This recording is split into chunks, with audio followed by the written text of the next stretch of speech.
Oh, hey, Ben. Listen, it's Jamie. That's me here. Welcome back to my channel. And let's go ahead and get into Married at First Sight Houston.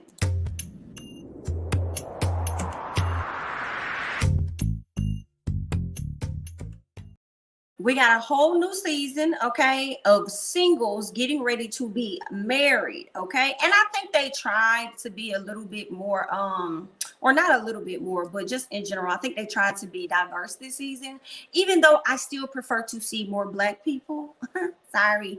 Yeah, so they gave us, Bao and Johnny, and I'm not sure what their background is. I want to say it's, of course, Asian, but not exactly sure if they're like Japanese, Vietnamese. I'm not necessarily sure. And then you have Jose and what's her name? Jose and Rachel, I believe. So I feel like they may be Hispanic, not necessarily sure. You got your Colombians, you got your Black folk. So I feel like they tried to be diverse. I just would not have mind seeing one more Black couple being matched outside of Michaela and Zach. Okay, so let's go ahead and get into it. Mirla, and I hope I'm saying her name right, Mirla and Gil. Okay, Gil is a firefighter, and he tells his friends that he's engaged. Everybody acts like they surprised. Okay, y'all know these cameras here for a reason, honey.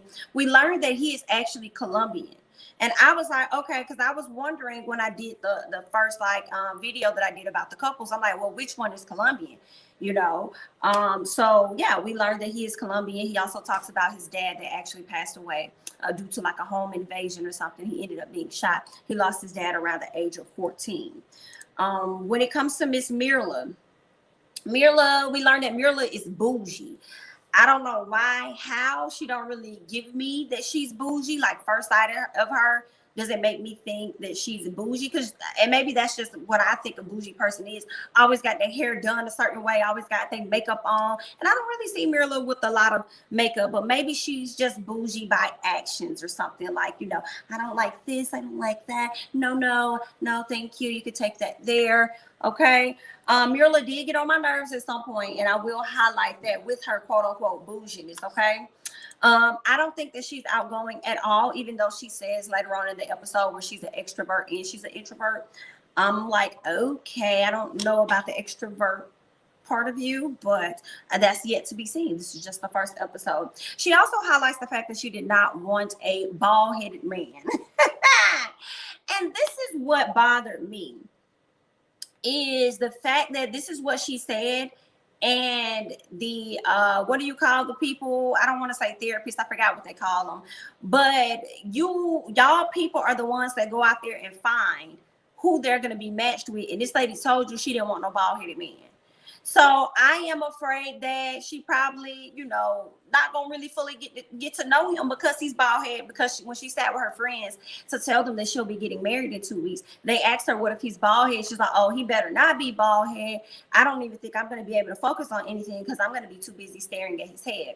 So, and this is just one example, right? A lot of these people tell them what they don't want, and it's like, granted, you can't get everything perfect that you want, right? You can't get everything that you want, but I'm like, some of the stuff, okay, y'all could have gave that lady a man with some hair. All right, y'all could have gave that lady a man with some hair. Now, if this do not work out, we gonna be up here blaming y'all because y'all weren't listening to them. It's like they give y'all a list of exclusions of things that they don't want, and then y'all go out and seek some of those very things in an effort to have an entertaining show. But you want these people to take marriage seriously. So that's just me. Y'all leave your thoughts below. But I'm just like, now why would y'all do that? Okay, now that's like for me, and I could be wrong. Maybe like if a person says, "Oh, I don't want a skinny person. I really don't want a really skinny mate or whatever," and then you bring them a skinny mate, and it's like, I didn't ask you for this. I wanted a big person. Like, why I can't be attracted to them? I'm trying, but it's not there. Okay, so I feel like you're creating more of a situation where it's gonna look like a Haley and Jacob from last season. But I'm just gonna watch and see. These are just my first thoughts. We're gonna watch and see. Let's move on, okay? And I forgot to put this up here for you guys that are wondering what Mirla and Gil looks like. This is Mirla and this is Gil. Okay, Gil, did I say he was a firefighter? Because he is, all right? I'm not sure what Mirla does because I did not catch exactly what it is that she does, but he's a firefighter. But she works out, she likes to keep her body in shape. She likes to work out. So they may be able to work some things. Okay, now they definitely look good together as a couple, so we'll see how that's going to play out for the two of them. When it comes to Zach and Michaela. I like Michaela. She is so pretty. And excuse me. I just started talking about her life, her background, you know, wanting to be in love and listening to him as well. Like, I really want this love for the both of them. So let's go ahead and chime into Zach. Zach says that he's never been in love. The irony of it all is that Mirla says the same thing, that she too has never been in love before. Okay, now when Zach goes to break the news to his fam, his mom isn't too excited about it. She's a bit shocked. Everybody's shocked, but the mom actually cried when she found this out. The daddy, so the dad was like, "Are you ready for marriage?" And Zach is like, "Yeah, I'm ready for marriage." The dad gonna tell him, "How are you ready for marriage? How are you ready to be a husband when you've never been a husband?" And I'm looking at him like, "Sir, is that you? The same way your ass was ready to be a husband before you was a husband before, okay? The fuck?" So I didn't really like him. And how you know you're ready to be a husband if you ain't never been a husband before? How do you know that you were ready before you became a husband? So I'm like, if you just don't like the process, then just say that. Okay, just say that. You don't have to, okay, calm down. I don't think nobody ever is right, like fully ready. We may think we are, and then we really ain't. So it's like, baby, calm down. All right, now, what else? Michaela, we learned that Michaela is a realtor. Her dad is unfortunately not in her life at this time because, of course, he passed away.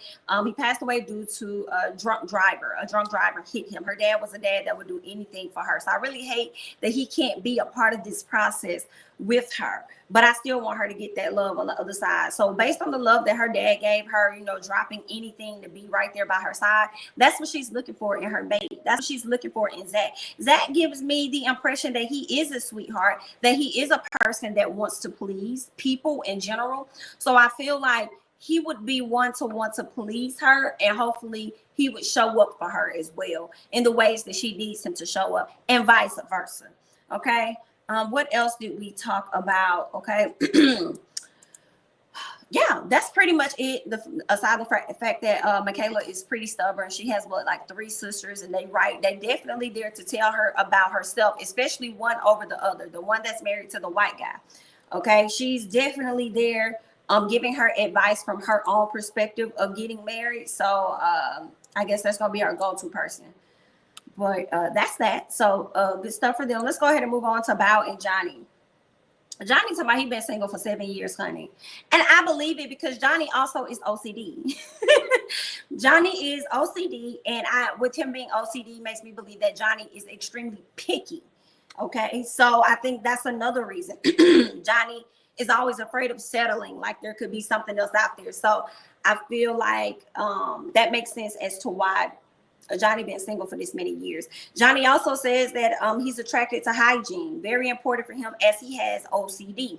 Now this man has multiple shirts in the same color, or at least shall I say one shirt in the same color.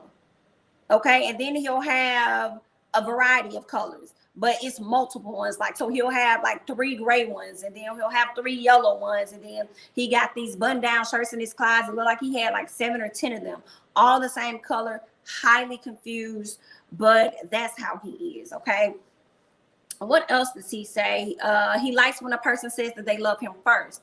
That is what he prefers. He wants to get somebody else hooked on him before he goes out and lets them know how he really feels about them, because he has a fear of being hurt. I think that may have come from maybe his marriage, or, I mean, not his marriage, but his parents' marriage, and probably how his father is.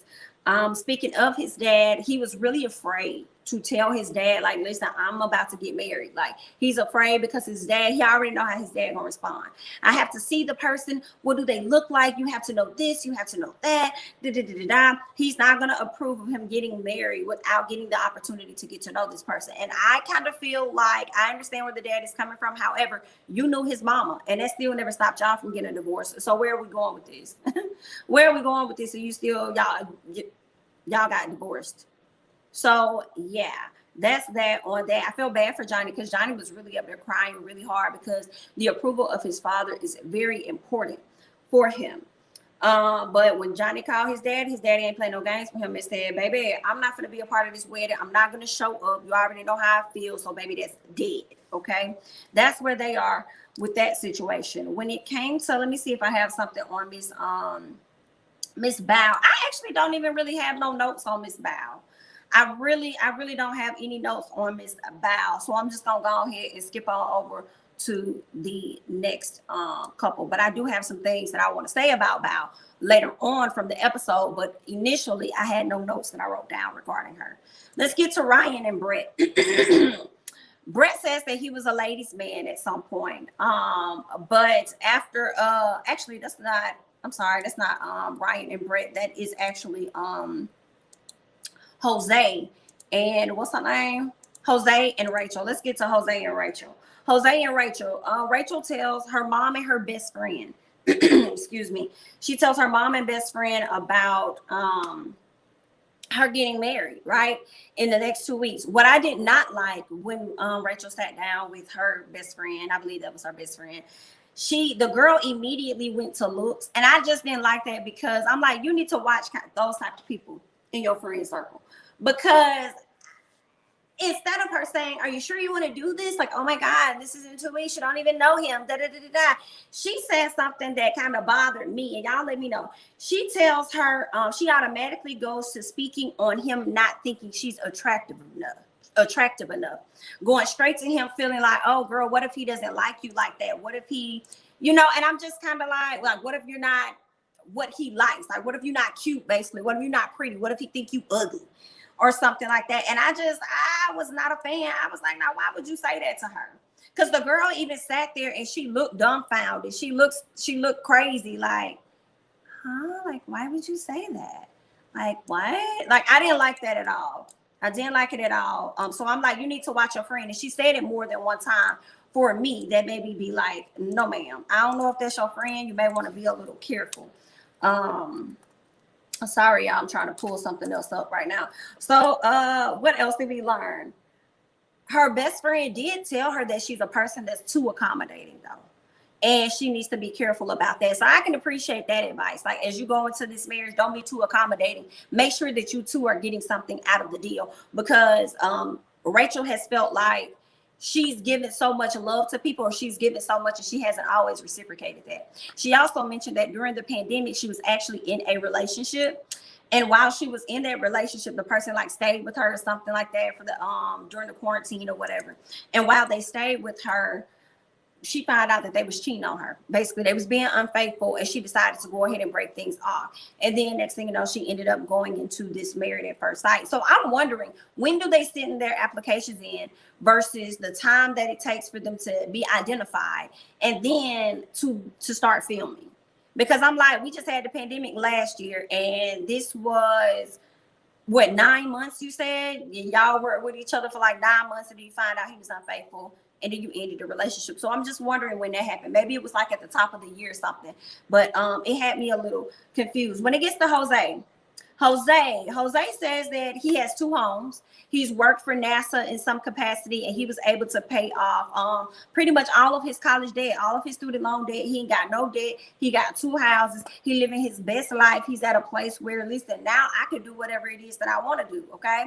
I can go out here and live how I want to live. I can travel. I can do whatever, because I'm not tied to, debt and stuff. So his whatever job he took positioned him in a great spot. And not only that, he knew what to do with his money when he got it. Okay. So now he's ready to share his life with somebody. So he's going to be sharing his life with Miss Rachel. Now on paper, Jose is a catch. On paper, Jose is definitely a catch. When Jose talked, it was giving me little feminine vibes, just a little bit. So it definitely had me wondering. And I don't really want to always be a person that's always saying, oh, these men are gay, calling all people gay when they're not. But I'm just saying, his tone of what he used when he was talking with the cameras were completely different than the tone he used when he was with his homeboys. And I was like, your voice was more high pitched over there, but when you get with the boys, you sound like a black dude, to be honest. Like, oh yeah, I did this or that. Yeah, oh yeah, I'm 35. Yeah, I'm 35. And I was just like, okay, I guess something was a little off for me. And the guys ended up linking up, actually. The girls linked up and the guys linked up. What the guys talked about was how they did not want any IG models. That was like number one, okay? They didn't want no IG models. They wanted somebody that had less than 1,000 subscribers. I mean, less than 1,000 followers, because they wanted to know that she wasn't all into herself. And I'm like, well, wait a minute, that don't even sound right.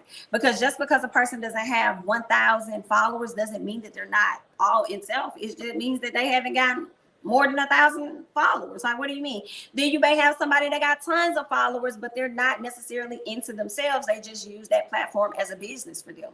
I'm confused. So, okay. What's the next thing that they talked about? So the girls, all right. Bao says that she is nervous, and she lives like a calculated life. So she likes things basically to be a certain way and decent and in order. So she's just nervous about the mate that she's about to get because she doesn't know if they're going to fit into her world, basically. And that's when I learned that Mirla is both an introvert and an extrovert. So I'm like, okay, but she didn't really show her extroverted side when she went out with the girls later on, okay? What I also don't like is them trying to convince me that all of these men are 35 years of age.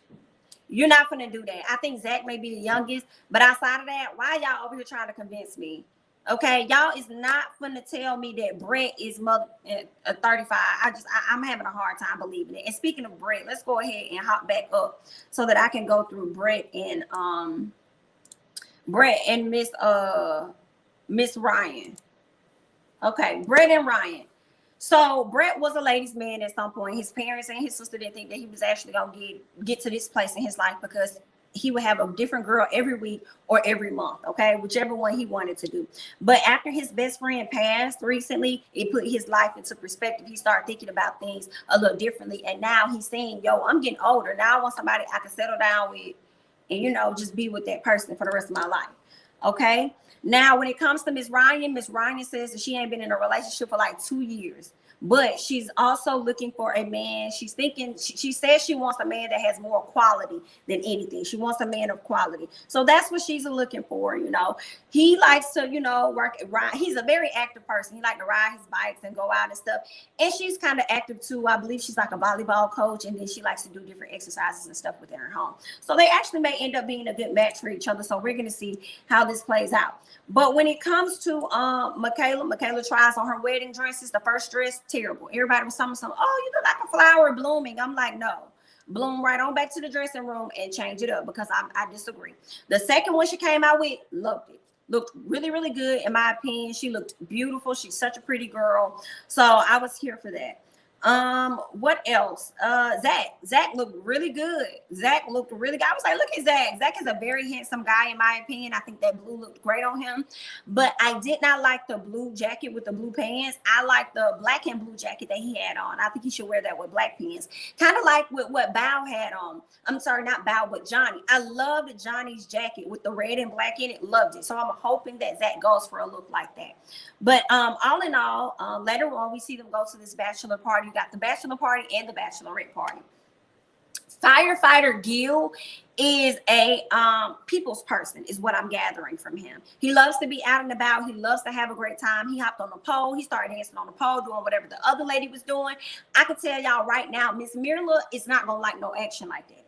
No, not right off the bat. I mean, maybe once she gets to know his personality, she says she's an extrovert. Maybe she'll meet him at that level. But she's not giving me the extroverted part of her.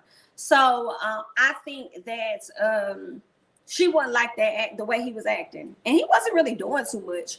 But I don't think she would like it based on how she was over there acting at the bachelorette party. She was over there acting like, no, let me do it. No, stop. No. Like, that's how she was acting to me. Like, I don't want to dance. You got it. Oh, my God. And then looking at Michaela while Michaela having a good time. Like, Michaela, like, girl, don't be looking at her surprised or in any type of fashion because she's having a great time. What are you doing? Okay. So what else do we have? Mirla said that wasn't necessarily her ambiance. That wasn't her environment. And I'm like, okay, so basically it looked like y'all was at a country club and trying to hang out and dance and all this other stuff. It seems like Miss Mirla probably would have preferred a different club with some hip hop, maybe a little bit of Spanish mixed in, Spanish music and stuff. Because those clubs definitely be jumping when you get a little bit of both. So maybe that's what she be wanting versus whatever they was over there trying to feed her. So what else did we learn? Yeah, I talked about Jose, his tone of voice, which I felt like was so completely different when he was with the guys. Mirla, like I said, she irritated me because she was so pressed about what the other ladies was doing and them having a good time that she couldn't even have a good time her damn self. Okay, now we get to Bao and Johnny's wedding. Okay, I really like Johnny's suit jacket. Like I said, he sends her gifts. Miss Bao, she is not happy about these gifts, honey. She is damn near about to go into a depressional state. Baby girl said she did not want a person that is into sports, so she wanted a whole nerd. He done sent this girl a long letter. I think she sent him a letter as well. He done gave this girl 2 jerseys and I think like a picture frame or something. She was pressed when she saw them jerseys, honey. She was not here for it. She does not want no sports fanatic. All right, so she started lagging behind. Johnny out there, he waiting, he ready, he waiting, he ready. She over there just waiting. She's really upset about this. She is not happy. So she finally walks out. When she walks out, they both caught eye, they laugh, they smile really hard because they are already familiar with each other. So that was great. And now it makes me wonder, how is the meetup going to go with his dad meeting her, considering the fact that Johnny knows her? It's not like, I think that's what his dad was afraid of, like, oh, you don't know this woman or anything. But it's like, actually, Bao is kind of like a female version of Johnny in a sense, as far as, being very, well educated and stuff. As far as her being a guy's woman, like he's a ladies' man, I don't think Miss Bao is like that. But I think they have a lot of similarities, and I wonder how the dad is going to feel or what he's going to think once he learns that, hey, I got married to somebody at first sight. However, I know this person. We went to college together, and we both ran organizations together. So, yeah. So I wonder how that's going to be. They did their vows, very cute. She wrote him a poem. I thought that was really, really nice. It was a really nice wedding, I have to say. I like the setup. The wedding looked good. The family seemed like they're going to be able to get along without issue. I loved it. Johnny was so happy to see that it was Bao, and that's when we learned they went to college together and stuff. So they sit down outside, after the ceremony is over. They're catching up, they're talking. They're both pretty happy with the choices, considering the fact that they are familiar with each other. She said on dating apps, she's never swipe no on him, but she kept him in the possibly area. That's where she's kept him at. He tells her that he wants to do a traditional tea. That's what his family likes to do. And so she tells him, well, that's great that you said that, because actually that's something that I am looking forward to. That's something that I want. I insist on having a tea. So it was cute. And then, pretty much the show ended. I really like Johnny and Bao so far. I like them. I like the things that they have in common, the fact that they are familiar with each other, the fact that they can have a good time, and maybe, just maybe, the therapists, because I can't think of what they call them, but maybe they could have gotten it right, with Johnny and Bao. Even though he is a sports fanatic type of person, Bao feels as though, listen, I think that there's a balance with him. I think there are multiple layers. So not only will I get the sports guy, but I'm also going to get the guy that can have the deeper conversations, the corny conversations, the nerdy conversations that she likes. So I'm liking them so far. I like Johnny. All is going well. I guess we'll see a lot of the other weddings play out on next week's episode. Prayerfully, it's only 2 hours versus 3, honey. But that's all I got. All right, y'all leave y'all thoughts and comments down below on the latest episode of Married at First Sight Houston. I'm Jamie, that's me. Don't forget to like, comment, subscribe, share my videos, follow me on Instagram and Twitter, and I'll catch you guys in the next one. Bye-bye.